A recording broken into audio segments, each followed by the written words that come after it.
मला आपण नर्मदा परिक्रमा केल्याचं समजलं. नर्मदा परिक्रमा केल्याचं समजलं. नाही, आपण नर्मदा परिक्रमा करण्याआधी आपला व्यक्तिगत परिचय करून द्या आमच्या श्रोतृवर्गाला सगळ्यांना. आम्हाला परिक्रमेची अशा डोक्यात आली का करावी. हे काय झालं 2021 ची. तुमचं नाव?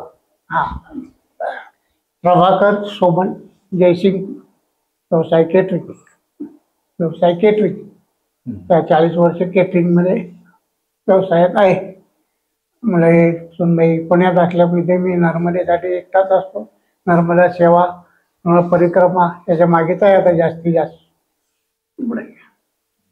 नर्मदा परिक्रमा करावी अशी प्रेरणा कशी झाली आपल्याला? त्याची प्रेरणा म्हणजे मला 2021 साली महाशिवरात्री होती. तर 12 ज्योतिर्लिंगामधले जवळजवळ 10 ज्योतिर्लिंग 11 ज्योतिर्लिंग माझी झालेली होती. मग 2021च्या महाशिवरात्रीला असं डोक्यात आलं की आता कुठलं राहिलंय आपलं. तर तेव्हा लक्षात आलं की ओंकारेश्वर आपलं बाय रोडनं जाता येता लागले पण ऍक्च्युली 12 ज्योतिर्लिंग दर्शन ते झालेलं. त्यासाठी महाशिवरात्री दिवशी मी काय केलं, पहाटे आदल्या दिवशी पहाटे 3 वाजता गाडी बुलेटला स्टार्टर मारला. म्हणलं महाशिवरात्रीला ओंकारेश्वरला जायचं. त्या हिशोबाने निघालो. आणि त्या दिवशी महाशिवरात्रीला रात्रभर दर्शन असतं हे माहित होतं मला.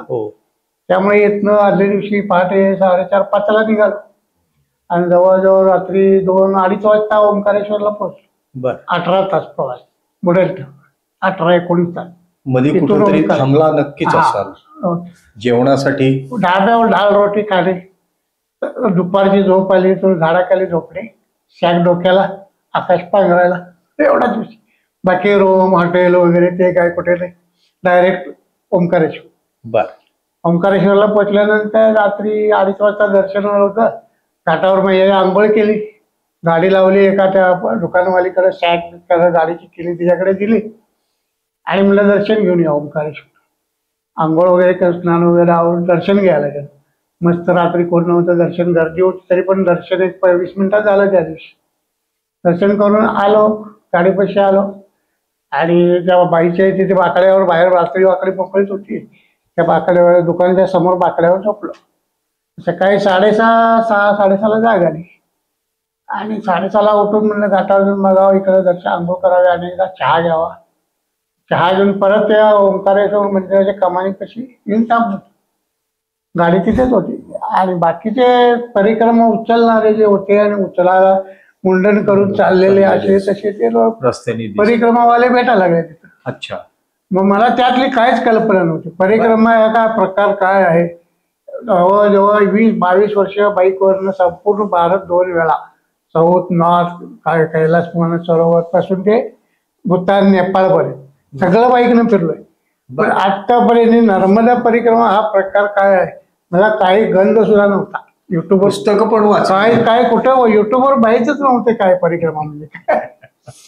मग त्या दिवशी जे परिक्रमा उचलणारी वारी परिक्रमा वाचेल असं त्या पुजारीनी त्या दुकानवाली मैयानी असं सांगितलं मला. मग तिथून मी जे रात्री मुक्काम केला तिथं गजानाश्रमात मोठे हे वरचा हॉल डॉर्मेंटरी मध्ये गाडी लावली आश्रमात. तिथे गजान आश्रमात डॉर्मेंटरी हॉल रेस्ट केली फुल. आणि दुसऱ्या दिवशी पहाटे हे ज्योतिर्लिंग ओंकारेश्वर शिवरात्रीच्या दुसऱ्या दिवशी सोडलं. गावात आलो. गावात आल्यानंतर ते कायम येताना डोक्यात माझ्या ते परिक्रमा काय प्रकार आहे. गाडी नव्हती काय, चालत होती काय, कशा 4 व्हीलर नव्हती. हा माझ्या डोक्यात विचार तिथं येताना चालू होता डोक्यात. बरोबर. इथं आल्यानंतर बाकी चितळे मैयांचे सगळे व्हिडिओ सगळे बघत बसलो आल्यावर.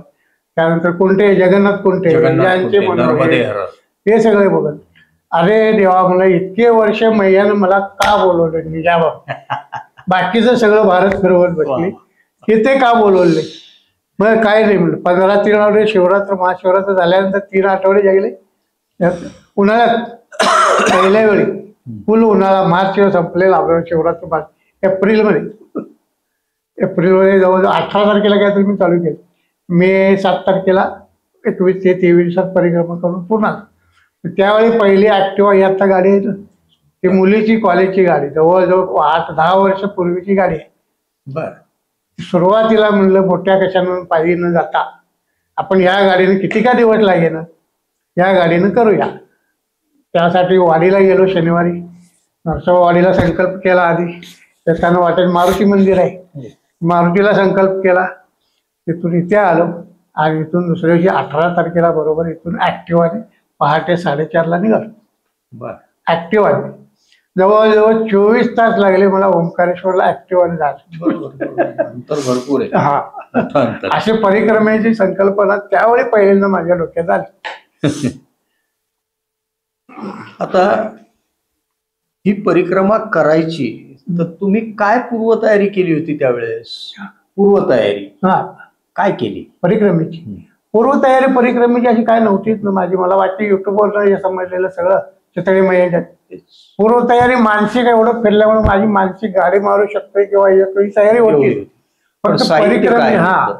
जायची तयारी म्हणजे काय, साहित्य काय घेतलं सोबत? साहित्य काय घेतलं गाडी, काय पंक्चर सामान नाही, काही नाही, काही नाही. फक्त 2 कपडे, जर्किन, थंडी जरा गाडी आहे तर किट गाडीवरचा बरोबर. किट तेवढा आणि झोपायची स्लिपरची ओळखट बरोबर. एवढंच गाडीवर तयारी. बाकी काही नाही. बाकी पूजेचं साहित्य वगैरे तिथं तिथंच घेऊ. हे सगळं सांगून संकल्प स्वतःला सगळं घेऊन दिलं. इथे त्याची तयारी तिथेच झाली जवळ. छान. आता थोडी माहिती अशी द्या की नक्की परिक्रमा कुठून सुरू करावी, परिक्रमा आणि कुठे शक्यतो संपवावी? हा, परिक्रमा शक्यतो ओंकारेश्वरवरून चालू केलेली आपल्याला बरं आहे महाराष्ट्राच्या लोकांना. बरोबर. कारण काय की संपूर्ण परिक्रमा पूर्ण झाल्यानंतर कशाने असू दे, गाडीने असू दे किंवा पायी असो, ओंकारेश्वर आपल्याला सोयीस्कर जास्तीत जास्त होतं. कारण काय आपल्याकडून जाताना इकडून जाणारे जवळजवळ मुंबई आग्रा हायवेने जातो. बरोबर. अमरकंटक होतं आउट साईड थोडं, तिकडून बाजूला. चालू करायला आपल्याला जरा बाजूला परत पडतो. बरोबर. जिथून चालू केली संपवली तिथं तरी आपल्याला दोन्हीकडे जल चढवण्यासाठी पुन्हा यावं. ओंकारेश्वर आणि मामलेश्वरला यावंच लागते. बरोबर. त्यासाठी आपल्याला ओंकारेश्वर सहज सुलभ पडतंय. बरोबर. कुठल्याही घाटावर चालू केली तरी चालतं, पण ते आपल्याला सोयीस्कर ओंकारेश्वर. कारण NH मुंबई आग्रा इथं आहे, संपूर्ण टॉप गाडी जाती, कच्चा रस्ता नाही लागत. तर तुम्ही परिक्रमेत जेव्हा प्रवास करत असाल तुमची रोजची दिनचर्या नक्की कशी होती? प्रवास करत असतात प्रवासातली दिनचर्या त्या दिवशीची कशी असायची? दिनचर्या हा, ती कशी होती रोजची? रोजच्या रोज. दिनचर्या. हा. हा, माझी दिनचर्या म्हणजे कसं, मी शक्यतो एकदा गाडीवर सकाळी पहाटे किंवा दुपारचा आराम करतो झाडाखाली. बर. रात्रभर ड्राईव्ह. सकाळी उठायचे कितीला? उठायचं 4:30, 4:30. 2 वाजता जरी झोपलो तरी 4-4:30ला उठत होतो.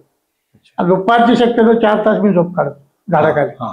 ऊन असायचं बरं त्यावेळी, 5 एप्रिलमध्ये बरोबर, ऊन होतं बरं. बरोबर. माझे संपूर्ण हात काळे वेळे असं जर्किन वगैरे असून अडचण नसून कोळंबा असं त्याचा प्रकार होता. पण ते घ्यावं लागत. तर ते गरजेचं. हेल्मेट, गरजेचं ग्लोव्ह होतं. ते सगळं घ्यावं. ते नेलं तरी अडचण, नाही नेलं तरी अडचण. अच्छा.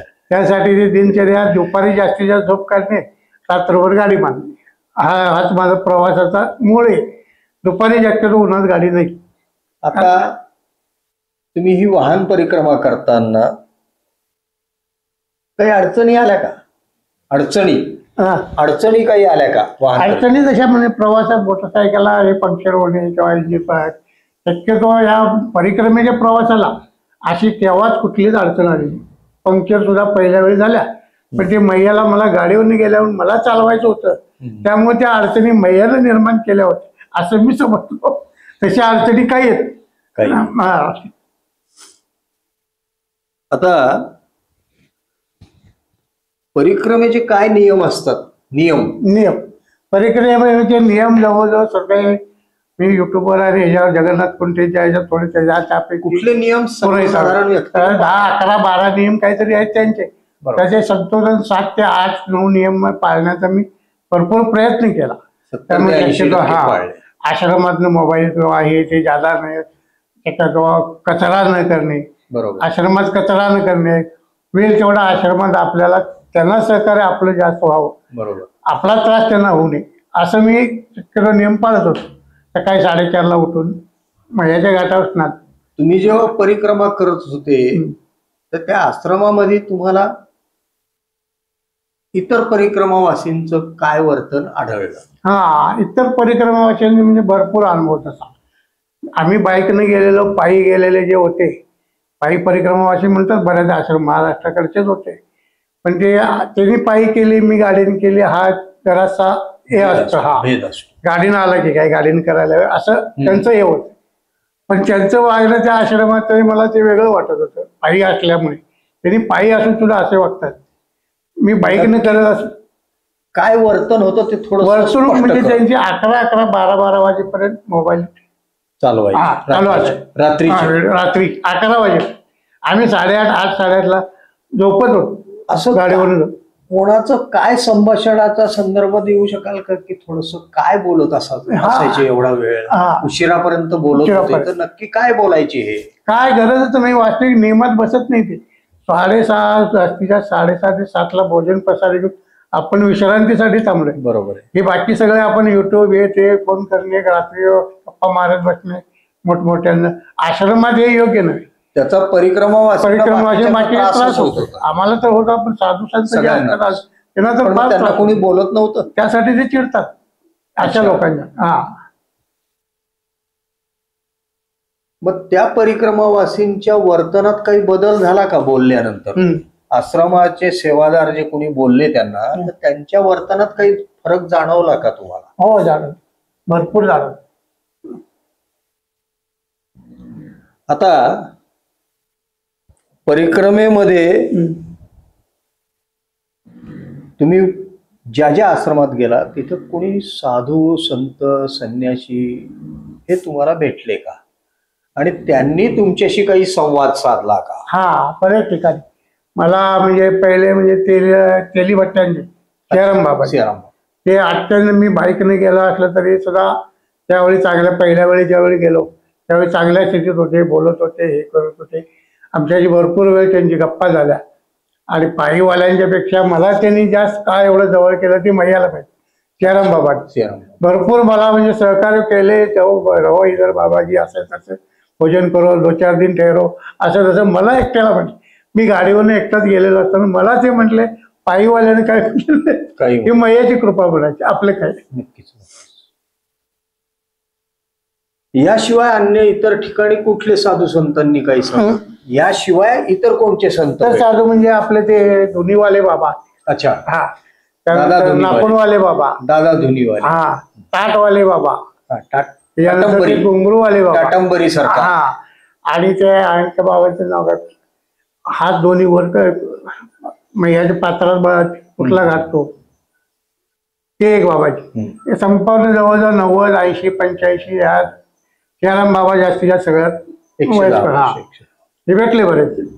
आणि ज्यावेळी आम्ही पहिला ह्याच्यात कुठला जायचा, गरुडेश्वरला गरुडेश्वरला काय नारेश्वरला रंगवधूत स्वामी, त्यांच्याबरोबर ते कोणतरी साधू होते, ते पण चांगले, माझ्याशी अत्यंत चांगले वागले. का माहित काय, अच्छा, नरसोबावाडीचे सोमन म्हणून असं वागले का मी एकटाच आहे बाईकने करायला. असं नसतं, तुमच्या पूर्वजन्माचं सुकृत तुमच्या सोबत असतं, आणि अशा संत महंतांना ते नकळत दिसत असतं, म्हणून ते तुमच्याशी संपर्क साधत असतात आणि तो सत्संग होत असतो. आता परिक्रमा करताना, आता तुम्ही वाहनाची परिक्रमा केली त्यामुळे इंधन म्हणून पैसे लागलेच, पण जास्तीचे पैसे जवळ बाळगायची गरज आहे का, आम्हाला खुलासा पाहिजे. नाही, मी काय करतो, शक्यतो जवळ पैसे बाळगत ठेवत नव्हतो. तिकडे सगळीकडे ATM ची सोय होती, म्हणजे पेट्रोल कार्ड, गाडीला आपल्याला पैसे लागत नव्हते जास्त, कशाला तिकडे आश्रमात भोजन चहा वगैरे सगळं बाईकवाला असलं तरी मला बोलवून द्यायचे. त्यामुळे पैसे फक्त कशाला 100-200 रुपये खिशात ठेवायचे, पैसे जास्त बाळगत नव्हतो. लोक दक्षिणा पण देत होती बाईकवर असल्यामुळे. अच्छा, मग ती मी काय वापरत नव्हतो स्वतःसाठी. बरोबर, लहान मुलं आदिवासी भेटली, चॉकलेट घे, बिस्किट पडायचे, असे करून ते मी संपवत होतो. फक्त पेट्रोलसाठी म्हणून मी ATM कार्ड शक्यतो सगळीकडे, जवळ पैसे अजिबात बाळगत नव्हते. म्हणजे खिशात कॅश घेऊन फिरत? हा, नाही, कारण मला वाटलं पण नाही ऑफिसात कॅश जास्त असावी. आता परिक्रमा मार्गावर तुम्ही जाताना अवघड जंगलातनं शुलपाणी झाडी सारख्या भागातनं तुम्ही बाईकवर जर गेले असाल हा. तर तुमची लूट होती असं काही झालं का? कोणती? लूट लूट हा मामाजी लोक तुम्हाला लुटायला आले हा असं काही कुठं अनुभव घेतला का? हा तो काय शक्यतो परिक्रमेच्या पहिल्या वेळी जेव्हा मी गेलो त्यावेळी शुलपाणीतनं हे गाडी जात नव्हती जात. शक्य होत बरोबर. त्यावेळी 2021 ला. बरोबर. मग सेमलेट वादळ जे आहे ना हो तिथेपर्यंत गाडी गेली ती. हो तिथून मी काय केली होडीमध्ये घातली. होडीत टाक. होडीतनं डायरेक्ट महाराष्ट्र बादल महाराष्ट्र बादल बरोबर. तिथे घातली. पण तिथे सगळं लुटालुटी किंवा मला कुठेही कसंही लहान मुलं यायची. कारण आम्ही ऐकतो हा. की शुलपाणीत लूट झाली होय तर तसा काही तुम्हाला अनुभव काही काही काही नाही अजिबात काही. मला कसली भीती सुद्धा वाटली नाही. लुटतात भेटतात हे काय माझ्या डोक्यात पण नाही तेव्हा. आणि कुठेही त्रास पण झाला नाही. बिल्ल लोक म्हणाले आदिवासी.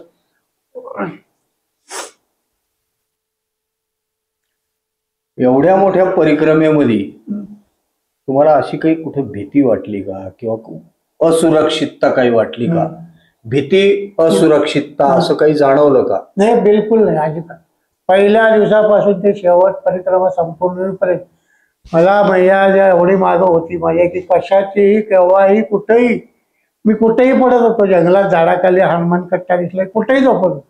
कसलीच केव्हाच भीती वाटली नाही. मैया बाजूलाच माझ्या काय नाही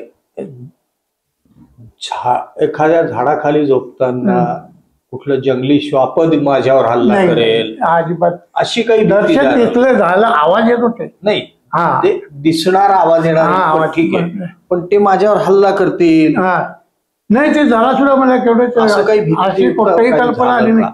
माझ्या अंगावर येतील किंवा हे आपण असू तेव्हाच जाणवलं नाही मला. तसं आतच वाटत नव्हतं. अच्छा भीती अशी वाटतच नव्हती जनावरांची काय आणि बाकीचे कसले माझ्यावर हल्ला करतील बिलकुल वाटत नव्हती.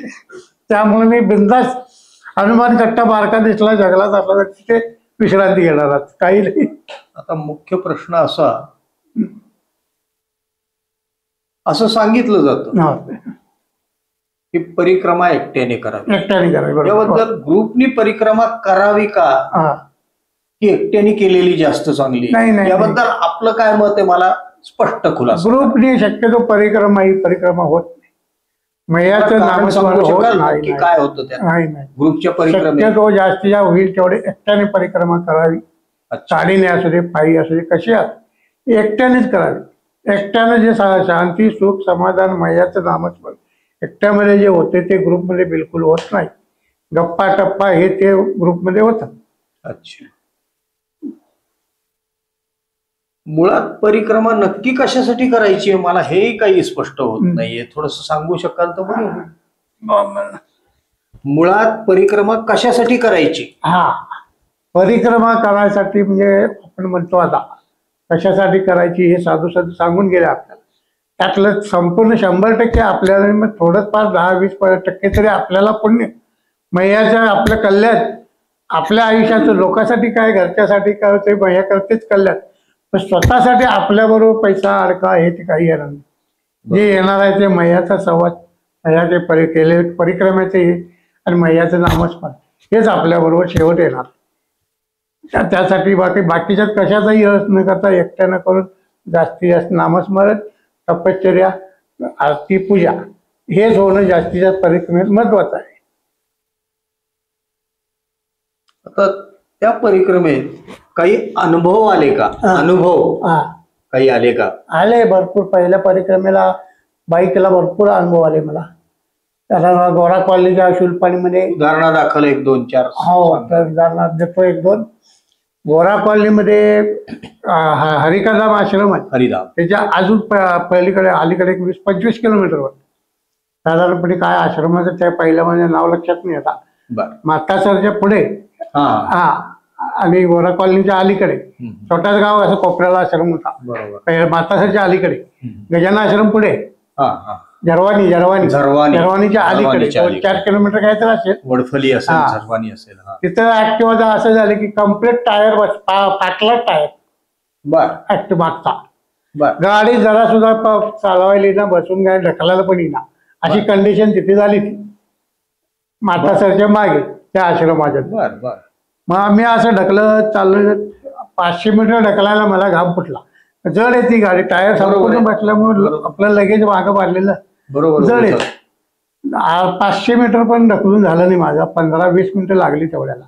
बर. इतक्यात एक मागून ऍक्टिव्हावरनं मैयाची सुशिक्षित साधारणपणे 17-18 वर्षाची मुलगी असेल, गॉगल, ड्रेस बीस पॉशफुले, सुशिक्षित, शहरातली हाय पाय घरातली, मला ती वाटत होती तिच्या स्वभाव ह्याच्यावर, बरोबर, पेहरावानी गाडीवरनं गॉगलवरनं.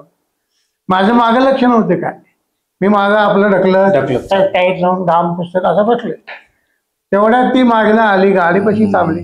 बाबाजी टायर पंक्चर हुआ है. म्हणलं हवा गया क्या पंक्चर, क्या फट गया, ऐसा करो 1-1.5 किलोमीटर ऐसे ढकेलते जाओ और दाहिने बाजू में झोपड़ा है, उधर हाथ पंप मिलेगा. बरोबर. अरे तेव्हा म्हणलं की काय बांधलं, मला कळायचं बंद झालं.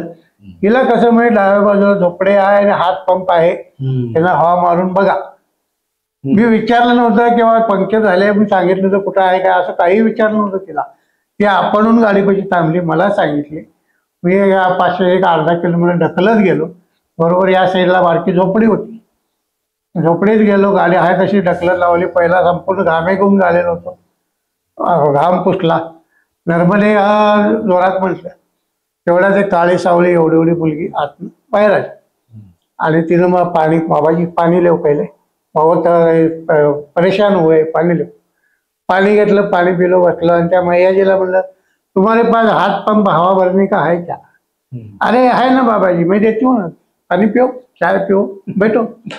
अरे देवा म्हणलं, घर पडकं, झोपडे दिसायला, बाहेर सायकल दिसत नाही, मोटरसायकल कुठं दिसत नाही आणि हात पंप कशाला लावा. हा, मग तिथं मला ते जाणवलं नाही. हवा घेत पंप आणून दिला, तिनं चहा केला, काळा चहा पिलो, हवा मारली, हवा फुल भरली. आणि म्हणलं पंक्चर हवा कशी काय भरली, फुल हवा भरली. असं ते हवा मारून मला घामे घेऊन झालो. आणि पंप दिला, मैया हवा बैठा है, 10 मिनट 15 मिनट इधर बैठता है, हवा टायर में रहता है क्या जाता है वो देखता है. हाँ बाबा जी, पेड़ के नीचे चटाई डाल के देती हूँ, उधर 10 मिनट सो जाओ. ठीक आहे म्हणलं. स्टँडवर लावली म्हटल्या गाडी, हवा चेक काय होऊन बघत. मी 10-15 मिनिटं झाडाखाली झोपलो त्या. आणि 15-20 मिनिटं झाले, मैयाजी उठले, आली बोलवायला मला. बाबाजी उठोगे जाओगे क्या, और चाय बनाओ क्या. नाही म्हणले चाय नाही, पाणी देऊ, हवा देखताय. हवा बघितली, हाय तशी भरलेली हवा होती, तशीच हवा होती फुल, जरा सुद्धा हवा कमी झालेली नाही. मला कळायचं बंद झालं ती मैया फुटलेला टिकली कशी आणि ही कुठंपर्यंत टिकली तो पण तुम्हाला सांगतो. विमलेश्वरला बिर्ला भवनला मी पावती केली, बरोबर, तिथपर्यंत टिकली. बर. हा, आणि केव्हा परत सकाळी गेली हवा, मी ज्यावेळी होडीच्या ह्याला चाललेलो सकाळी, बर, बॅग बिग काढून त्या गाडीवाल्याकडे गाडी द्यायची, देऊन टाकायची आणि होडीवाल्याकडे आपण गाडीनं जायचं तिथपर्यंत. बरोबर. आणि त्या होडीच्या तिथं त्या गाडी ड्रायव्हरला घेऊन जा म्हणायचं, म्हणजे तिथपर्यंत आपण गाडी जाऊ शकतोय. ऍक्टिव्हा जाते तिथपर्यंत, गाडी त्याच्याकडे जायची, पलीकडे आणून देतोय. हा माझी माझ्या डोक्यात. बरोबर विमलेश्वर बिर्ला भवन म्हणून अशी गाडी काढली आणि ते गोठा वगैरे बघा इकडे विमलेश्वर धक्क्याकडे जातो, तिथे जायला आणि एवढा मोठा मोळा घुसला. तिथं परत मागचा फुल पसला टायर. मग इथनं आता म्हणलं मैयाच्या मनात इथनं मला चालवायचंय, त्यासाठी पंक्चर केल्या. त्या ड्रायव्हरला बोलवलं, सांगितलं असं असं आहे, टायर बियर डाल के आओ. हाँ ठीक है बाबा जी, तुम चिंता मत करो, तुम अभी होड़ी को जाओ, वडापाव काय बोलते उसको, वडापमध्ये 20-20 रुपये का 1000 रुपये वगैरे धक्क्यापर्यंत. त्याच्याकडे गाडी सोपवली आणि मी होडीन पलीकडे गेलो, पलीकडे गाडी आणून तयार होती टायर घालून. आणि तो सुद्धा गाडी नेणारा मुलगा सुद्धा इतका प्रामाणिक, त्याची सेवा म्हणायची तुम्हाला. आमच्याकडचे सारखे ते लोक असते तर 100 रुपयाचा टायर 300 रुपयाला सांगून 500 रुपये गप केला खिशात घातले. पण तो मुलगा नाही. मी पलीकडे आला, बाबाजी 100 रुपये को इनर डाला मैं, टायर अच्छा है, वो विदाउट टायर था, ट्यूबलेस था, उसको ट्यूब किया, 100 रुपये में इनर आया. अभी इनर डाल के सब पूरा चालू किया है और 400 रुपये तुम्हारा लो, और गाड़ी को चाबी उधर है, गाड़ी उधर ही है, मैं चलता हूँ. त्यानं माझ्याकडे 5 पैसे मी देत असताना घेतला नाही का बाबा, सरकार त्याला जेवढे घेत होते तेवढेच पैसे देऊन गाडी, आणि 400 रुपये मला परत देऊन तो बाबा गेला. बोलवला तरी परत आला नाही. मी पैसे त्याला देईन काहीच म्हणून तो आला नाही. अच्छा. पण त्यावेळी मला कळलं ही आलेली मुलगी आणि पंप देणारी मुलगी अक्षरशः साक्षात मैयाने तिथे मला पाठवलं. हा पहिला त्यावेळी मोठा अनुभव. वा वा. आता तुम्ही ज्या आश्रमात जात होते, आश्रमात ज्या जायचे, तिथं जी काही राहण्या खाण्यापिण्याची ज्या काही व्यवस्था असतात त्याबद्दल काही सांगू शकाल का? व्यवस्था कशी असायची? सगळ्याच व्यवस्था. आश्रमातले भोजन प्रसादी त्यांनी बोलवून, कुठलाही पायीवाला असू दे, गाडीवाला असू दे किंवा का साधू संत असू दे, त्यांना बोलवून अगदी मनापासून सेवा जवळजवळ 99% आश्रमात असते, देतात. हा, अतिशय चांगल्या प्रकारे त्यांना त्यांच्या ऐपतीप्रमाणे जे त्यांना शक्य होईल ते आपल्याला घालण्याचा प्रयत्न करतात. आणि ते आपल्याला त्या ठिकाणी इतकं अतिशय चविष्ट लागतं भोजन की मैयाचं पाणी असेल म्हणून का किंवा जास्त हे त्याच्यामुळे असेल, पण ते भोजन प्रसाद, चहा प्रसाद म्हणा काही असेल ते आश्रमात अतिशय उत्कृष्ट लागतं त्यावेळी. म्हणजे भुकेल्याला किंवा असा ते म्हणतो तसंच जे मैयाच्या पाण्यामध्ये सगळीकडे सेवा चांगली. बऱ्याच ठिकाणी कुठं तर क्वचित एखादा आश्रम वगळता, म्हणजे उद्धटपणाची वागणूक मला दुसऱ्या आश्रमामध्ये मिळाले. आश्रमालाचे उद्धटपणा मिळाले हा त्या तटाला. अच्छा. उत्तर तटावर नारेश्वरच्या पुढे. अच्छा. हा. बर. आपण परिक्रमा करतो तर एकूण सर्व किती राज्य आपण परिक्रमेच्या मार्गात फिरतो दिवसात? किती राज्य? सगळी परिक्रमेच्या ह्याच्यात आपण ओंकारेश्वर मध्ये MP मध्य प्रदेशमध्ये जास्तीत जास्त जवळजवळ 70% मध्य प्रदेश. बरोबर आहे. ती 10% महाराष्ट्र. 45 80 किलोमीटर गाडीच्या रूटला, 80-90 किलोमीटर महाराष्ट्रात. बाकीचं गुजरात. 3 राज्य अशी लागतात. त्या बाजूने जाताना 2च राज्य जास्तीत जास्त, गुजरात आणि MP. महाराष्ट्राकडे बाजूला राहतात आपले. बरोबर. हप्पेश्वर पासून गुजरात संपतं, MP चालू होते. त्यामुळे तिकडून 2च राज्य, इकडून 3 राज्य, महाराष्ट्र, MP, महाराष्ट्र आणि गुजरात. टोटल अशी 5 राज्य होतात. इकडून ते 3 आणि 2, 5 राज्यापैकी MP 2, ही 2. गुजरात, महाराष्ट्र एकदा. फक्त शुल्क पाणी 70-80 किलोमीटर बाहेर. शहादा, प्रकाशा इकडनं 52 गजा वगैरे जे बोलतो. बरोबर. आता परिक्रमेत सगळीकडे जंगल आहेत असं सांगितलं जातं, पण ते जंगल कशा स्वरूपात आता अस्तित्वात आहे त्याबद्दल काही सांगायचं का? जंगल ती कशी आहेत आत्ताची वर्तमानातल्या? शुल्पाणी जंगल त्यातल्या त्यात मला अतिशय बाहेरून गेलो त्यावेळी जास्त, त्यामुळे ते काय एवढं जंगल आहे असं वाटलं नाही त्यावेळी. वाटलं नाही पण जंगल आहे. झाडं बिडं खूप दिसली. हा, शुल्पाणी झाडी हा शब्द आहे. पण तिथे झाडी, मला झाडी बद्दल विचारणं, पण त्यावेळी ती झाडी तिथं बाहेर होता, कुठे जास्त झाडं नव्हतीच. ओसाड डोंगर आणि हेच आपल्याला खरी झाडी जंगल. ही एवढी झाडं जे पूर्वी सांगायचे झाडी शब्द अजूनही तो असावी त्यावेळी मला, तर कदाचित ह्या पूर्वीच्या काळात असतील. असं होत. मग तिथं रहिवासी लोकांनीच ती तोडली अशी शक्यता जास्त. तोडली असतील. बुडीत धरणं झाल्यानंतर बुडीत क्षेत्रामध्ये काही पाण्यातही गेली असतील. पण म्हणजे एकंदर बोडखे डोंगरच पाहिले. खरे जंगल मला जाणवलं कुठलं ते मंडला वगैरे बाहेर रोड आहे ना, माळ, रुसा माळ, राखिया माळ, हे ते जे माळ आहेत ते खरं जंगल म्हणजे ओसाड जंगल आहे. झाडी आहे तशी, पानं फुलं काही नाही त्याला. हो बरोबर. वाळलेली असं पाहायला मिळालं. कुठं त्या जंगल मार्गातनं जाताना माकडं, अस्वल, एखादा बिबट्या, चित्ता असं काही दिसलं का? ते शक्यतो दिसले नाहीत. कारण फक्त मोर, हरणं, वेगवेगळे प्रकारचे पक्षी, माकडं भरपूर आहेत. गरुडेश्वरच्या ह्या त्या कॅनलच्या बाजूला तिथे माकडे भरपूर. बाकी मोर जास्त दिसले, हरणं दिसली बऱ्यापैकी, आणि माकडं तर आहेत. बाकी काय शॉपट जंगली अशी कुठेच नाही. साधे साप, नाग हे असे सुद्धा भेटले नाही. अच्छा.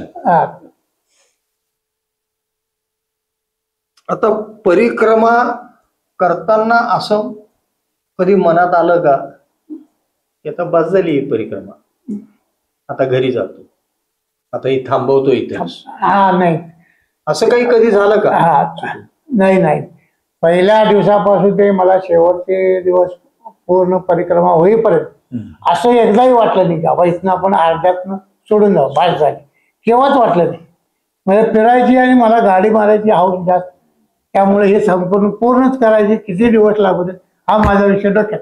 तसं केव्हाही वाटलं नाही का बाबा इथं आता कंटाळा आला जाऊया, केव्हाच नाही वाटलं. वा वा छान. तर त्या रूटला मी नवीनच होतो, पहिलं वर्ष वाईकडे केले ना, त्या रूटला नवीनच.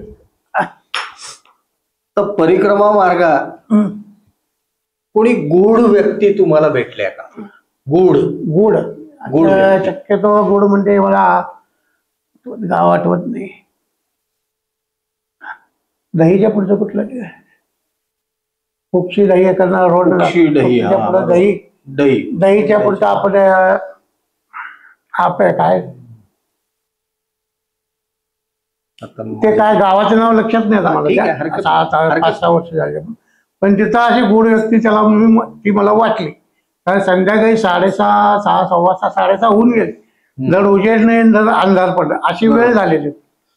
मग मी काय ठरवलं की आता कुठे कट्टा दिसेल अशी गाडी तिथेपर्यंत मारायची आणि झोपायचं. तेवढ्याच एक बरोबर समोर साधारण 5.5-6 फूट असेल, काळा भगवे नव्हते, काळा ड्रेस होता, अच्छा लुंगी काळी, बर वर एक वंडी टाईप असते ते काळ, बर आणि फुल्ल जटा अशा वाढलेल्या. बर आणि ते काय केला बाबा मला, बाबाजी शाम हो गया रुकोगे क्या नाही आधी. हा अरे देवा, म्हणजे मला आता हे काम कुठं तरी थांबवायचंय असं माझ्या मनात तेव्हा त्या साधूच्या डोक्यातून मला थांबवा म्हणाला. असं डोक्यात आल्यामुळे मी काय केलो, गाडी थांबून बाबाजी गाडीवर बसणार, एवढ्यात बाबाजी चलू म्हणा लागलोय, तर बाबाजी कुठं नाही. त्या बाबाजी मला एक शिवलिंग दिलं. अच्छा त्यावेळी संध्याकाळी शिवलिंग दिलेला, शिवलिंग. ते शिवलिंग त्याला चपटायचं पुषत आहे ना, हा. ते पहिल्या परिक्रमेत बाईकच्या परिक्रमेत शिवलिंग आहे. तो मागं बघू नको, ते कुठं दिसत पण ना. तुम्हाला असं काही वाटलं का की ही शिवस्वरूप व्यक्ती आहे? हा ती शिवस्वरूप, ते मला गुड म्हणजे ते जास्त त्यावेळी पहिल्या परिक्रमेत बाईकच्या. मला तेच विचारायचं होतं. भगवे असं ड्रेस काही घालतात, त्या गूढ साधू व्यक्तीचं जे काही हा दर्शन झालं, भगवे घालतात आणि साक्षात काळा शिव. ड्रेस घालून, काळा शनी आहे का बाग.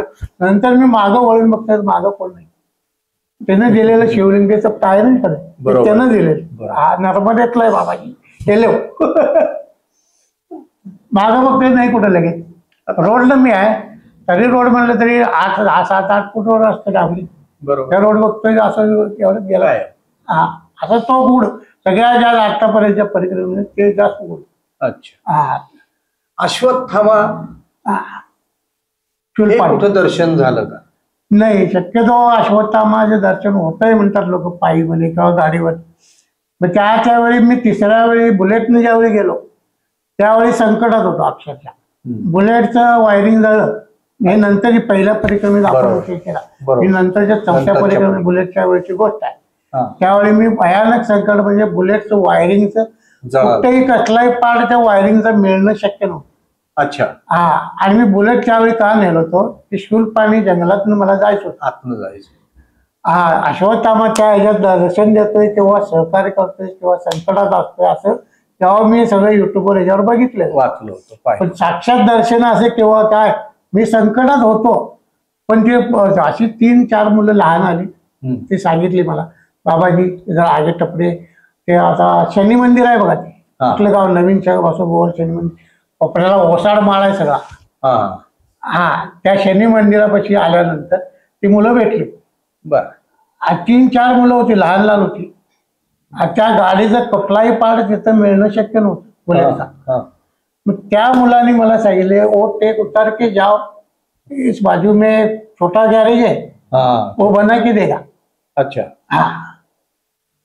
आणि बना के देगा, अरे इथं काय गाडी असल्या पद्धतीची गाडी इथं कुठेच नाही आणि इथं कुठे काय मिळेल असं म्हणत नाही. मी ढकलत गाडी खाली उतारावर होती म्हणलं, त्यामुळे त्रास, ऍक्टिव्हाला जेवढा त्रास होतो ढकला एवढा बुलेटला होत नाही. उतार असले की वर बसून आपण जाऊ शकतो, बसून जाऊ शकतो. हा. मग तिथं ते गॅरेजवाल्याने केला गाडी, त्याच्याकडे कुठल्या फिजा आणि कुठलं काय काय होता, वायरी काढला, जॉईंट मारला, तिला बाबाजी जाऊ म्हणला. मग तिथनं जे मी निघालो आणि पुढे आल्यावर ते शनी महाराजच्या मंदिराचे लांब केसवाले महाराज आहेत, ते मला सांगितले, बाबाजी इधर से आगे गया तो अश्वत्थामा का आपको वास आ जाएगा. वास तो तिथं फिरत असते किंवा असं त्या ठिकाणी एक प्रकारचा वास असतो, तो वास मला त्यावेळी त्या महाराजांनी सांगितलं जाणवलं. केवडा, मोगरा हे त्याची झाडं असतील आजूबाजूला, बरोबर, पण त्या दुपारच्या वेळी असला वाचू शकते, सकाळी किंवा संध्याकाळी सुटू शकते, बरोबर आहे. दुपारच्या वेळी 1:30-2 वाजताचा वास, उन्हाच्या वेळेला काही कारण, ते सगळ्या प्रकारचे वास त्या मला 15, 20, 25 किलोमीटर संपूर्ण सारखं वास कानात 25 किलोमीटर जवळ तो वास येत होता मला. अरे बाबा. हा, त्यावरनं मला असं वाटलं की आपल्याला पूर्वज लोक म्हणत नाहीत का, घरात नाग कुठं फिरत असला की आपल्या केवड्याचा वास येतो, तसं तिथं अश्वत्थामा फिरत असला, संवाद आजूबाजूला कुठे जर तिथे असला तर तो तुम्हाला संवेदना किंवा कुठल्या रूपानं, वायू रूपानं तुम्हाला ते हे करतो. आता मगाच तुम्ही सांगितलं मैयाचे भाऊ कुठं भेटले नाही, मामाजी जे म्हटलं, त्यामुळे तो प्रश्न विचारायचं काही कारण नाही. तथापि तुम्ही परिक्रमा करत असण्यापूर्वीचा तुमचा स्वभाव, आधीचा आणि नंतरचा स्वभाव, हे तुमचं तुम्हालाच काय फरक जाणवतो? नाही, माझा आधीचा स्वभाव जरा रागीत. अच्छा. हा, कुठल्याही गोष्टीला मी पण, बरोबर, मी केलं, हा, मी एवढं फिरलोय हा मला गर्व, बरोबर, हा सगळा होता तेव्हा. त्याच्यानंतर परिक्रमा जशी जशी पूर्ण होत आली, मनाची शांती, रागावर नियंत्रण आपोआप, आणि पाहिजे तेवढंच पाहिजे तिथेच बोलणे, नको त्याला आपण बाडबाड करून सांगणे नाही, समोरच्याचं ऐकून घेणे आणि आपल्याला पाहिजे तेवढंच म्हणजे बोलणे. राग म्हणजे त्या परिक्रमेमुळे तुमचा राग नष्ट झाला, हा, कंट्रोल झाला, आणि अनावश्यक बोलणं थांबलं. हा तुम्ही तुमचा माझा स्वभाव पहिला बाईकने केलेला असेल, त्या बाईकमध्ये स्वभाव पहिला फरक पडला तो. आणि त्यावेळी आधी व्यसन मला होती, बाईकनं परिक्रमा करायच्या आधी व्यसन होती संपूर्ण. माझे नॉनव्हेज खात होतो, बरोबर, हा, चिकन, मटन, आणि पूर्वी पाहिजे पार्ट्या, मित्रमंडळ पार्ट्या, किंवा आमना चिरंजीव त्यांचे कंपनीचे लोक साहेब आहेत त्यांना पार्ट्या, मी स्वतः मटन आपलं कोल्हापूर टाईप करून घालत होतो, बरोबर. पण पहिल्या परिक्रमेचा फिरून पूर्ण होत असताना माझं संपूर्ण व्यसन, चिकन खाणे, मटन खाणे, अंडी खाणे, ड्रिंक, हा सगळं कम्प्लीट पहिल्या परिक्रमेतच माझं बंद झालं. कोणी सांगितलंय मला बंद करा, पण मला तिथले ते अनुभव नकोच वाटायला, काहीच नको त्यातलं, शुद्ध शाकाहारी सात्विक. आता तुम्ही परिक्रमा केली आहे, पण त्याचा नक्की फलित काय, त्याचं फलित निष्पन्न काय झालं तुम्हाला? फलित त्याचं म्हणण्यापेक्षा मी आतापर्यंत जे आयुष्यात मिळवू शकलो नाही, व्यवसाय म्हणणं किंवा कशाने मिळवू शकलो नाही, ते मला परिक्रमेत पहिल्या बाईक मध्ये 25% मिळालं, 100% म्हणत समाधान. हा, ते समाधान 100% म्हणत नाही बाईक. खूपच छान. आपल्या परिक्रमेबद्दल आपण सुंदर माहिती दिली, आपला परिचय छान करून दिला. नर्मदे नर्मदे नर्मदे नर्मदे.